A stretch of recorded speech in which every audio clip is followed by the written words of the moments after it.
Dallas Braden shows the baseball world the mound in Oakland is again his. Just ask the Rays on Sunday. Welcome to your Monday edition of Fantasy Focused Baseball alongside Keith Lipscomb. I'm Jim Baswell, and what do you got to say about Sunday? Well, how about Dallas Braden? He called out A-Rod for running across his mound. And A-Rod said this was his 15 minutes of fame. Well, he just added to that 15 minutes with a perfecto on Sunday. Now, is this a scenario where his high is right now, maybe you sell right now with him? Well, this is probably the best time to sell because anytime you're coming off an outing like this, obviously it's not going to get any better than that.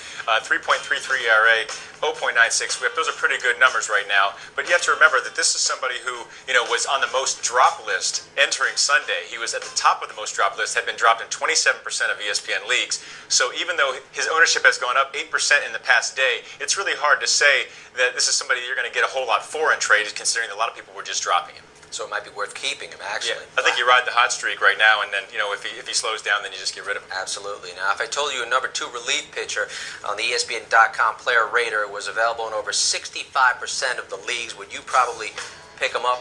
There's a guy on the Washington Nationals named Tyler Clippard who's just doing it out of the pen right now. Is this a guy that's worth taking? I think he is. Anytime you can get a reliever, unless you have 4 closers on your roster, anytime you can get a guy putting up the numbers that he has, and since he's become a reliever, he's been outstanding the past 2 seasons. 84 innings pitched. He's only allowed 48 hits in those 84 innings. Now, he's walked 44, and that's part of the issue here, but he's also struck out 96, and this guy's a legitimate strikeout guy.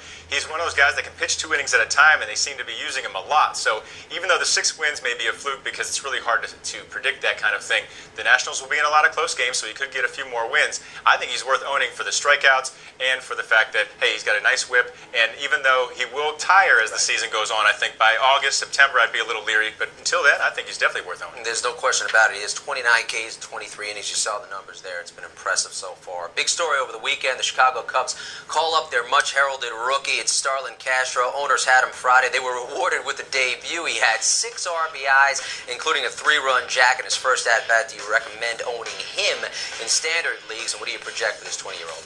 In standard leagues, it's tough to say he's worth owning because of the fact that unless you need really some help in the middle infield, which some teams do, I think he's worth owning in that respect. Otherwise, though, let's remember that he's just 20 years old. His power is still not there yet. Even his base stealing needs a lot of work. His percentage in the minor leagues not real good. He's very talented, and I think he's going to be a really good player. He's only 20 years old. But if you want to compare him to somebody, last year you had a 20-year-old Elvis Andrus who came up. I think he was more major league ready to have an impact in terms of fantasy impact. No question that Castro is ready to go for the major leagues, but I think that from a fantasy standpoint, I prefer Andrus from last year over Castro this year. Across town, Ozzie Guillen having some problems with his closer. Bobby Jenks, 19 hits in 12 innings thus far. His ERA is pushing towards 7 runs a game. Now, they talked about possibly making a change in the closer role. They have options, Matt Thornton, even possibly J.J. Putz. Who do you go with if Ozzie makes that change? If Ozzie makes the change and says he makes the change, then I think obviously you drop Jenks. Right now, I'm not so sure he's going to do that. I think he's going to maybe go the committee approach or just give somebody a shot here and there. If that's the case, I think Thornton is the guy to get over Putz because of the fact that he has a lot of confidence in Thornton. He has over the past couple of years. And the fact that he's a left-hander, he will face maybe, if there's a couple lefties at the back end of the lineup in the 9th inning, he would be more apt to put him in the game than he would to put Putz in. I just think that if you had to choose between the two, I would go with Thornton. But I think that you got to wait and see. I think you hang on the Jenks and make sure that Ozzie actually takes him out of the closer role before you cut him. And I'll stay with those closers. In Cleveland, Manny Acta says that Kerry Wood is ready to return to his closer role. What does that mean for Chris Perez? Well, Chris Perez has 5 saves and 7 chances thus far. Now, what do you do in this scenario? Who do you have in your lineup if Kerry Wood's ready? Well, I think you have to give Kerry Wood the nod there, just because he would be the guy getting saves. But I must say that I think that you hang on to Chris Perez for at least 1 week here. I say because there's always a possibility that Wood either isn't successful or he has some injury trouble. You never know. I would hang on to Perez for at least 1 more week, and then if Wood is successful, then I think you can let go of Perez. Not like Perez was outstanding, although he only allowed an earned run in 1 of his 12 outings this year. Very few of those were clean outings, and let's just say the Indians' closer situation is not a great one right now. State of flux right now. I'm an owner looking to make a move right now, Keith. Give me a waiver wire pickup.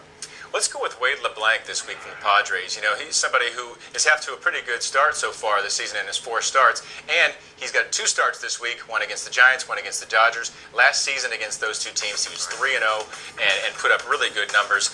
He actually only allowed 8 hits in 20 innings against those 2 teams last year. So if you want to take a flyer on somebody who's available in most leagues, I think he's a good guy to take a shot at this week. And there's no question the Giants lineup has trouble scoring runs anyway, so it might be a good bet against San Francisco. Yeah, and the Dodgers actually are among the worst teams in OPS against left-handers this season, so another decent option there. All right, I'm Jim Basquel, and this is Keith Lipscomb. This is your Monday edition of Fantasy Focus Baseball. Keep up with us on Twitter at ESPN_fantasy. Take care, folks.